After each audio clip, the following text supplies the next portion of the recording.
Right now, I'm here with the Democratic leader of the House, Jeffries. He will become Speaker if the Democrats do take control of the chamber. Welcome to our show this morning. It takes 4 seats for the Democrats to do it. Are you confident it's going to happen? Well, good morning, George. Good morning, America. We are working incredibly hard to run through the finish line to make sure that our views and our vision for the American people are clearly articulated.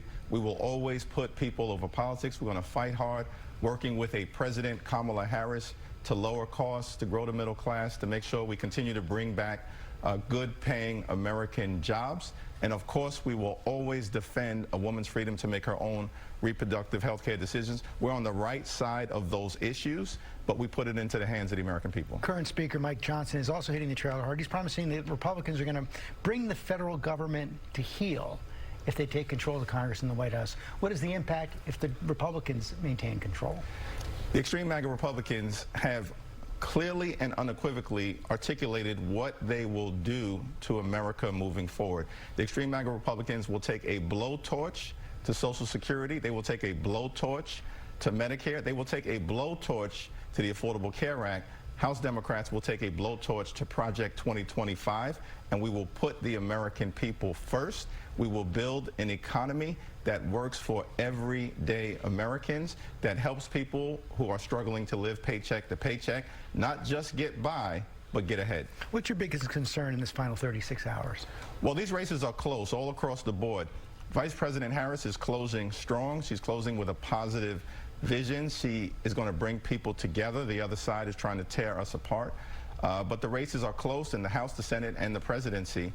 But based on what has happened, and you think about the closing week that the other side has had, from the hate fest at Madison Square Garden to threatening to repeal and displace millions of people from the Affordable Care Act, as well as the violent and the vile and the vicious rhetoric, doesn't seem to me that that's a strong closing argument. We are going to continue to focus on solving problems for hardworking American taxpayers. Former President Trump also appears to be laying the groundwork for contesting the election again if he loses. And your predecessor, Speaker Pelosi, made it clear yesterday that she thinks you need to be the Speaker because she's concerned about what Speaker Johnson would do if he has the gavel on January 6th. Do you share that concern? What could he do? The majority of current House Republicans voted not to certify the election in 2020. And so it's certainly a challenge. And my colleagues on the other side of the aisle don't seem to be capable of unequivocally saying that they will certify the election and the verdict that is rendered by the American people. As House Democrats, that's what we will do. We believe in free and fair elections. We believe in the peaceful transfer of power. We believe in democracy, even when we disagree with the outcome.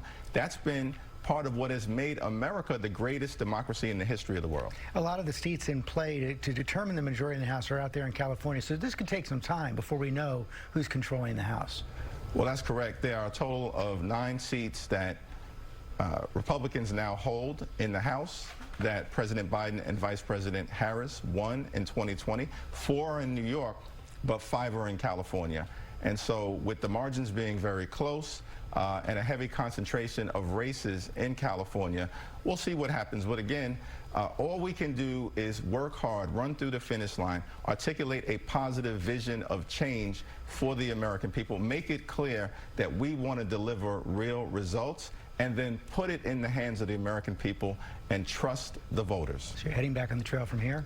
Heading back on the trail from here, I'll be in the Upper Hudson Valley with Pat Ryan, who's a patriot and a passionate and prepared public servant. But we've got great candidates and incumbents all across the country who I think are going to put us in the strongest possible position and have to win this election on behalf of the American people. Thank you for your time this morning. Thank you.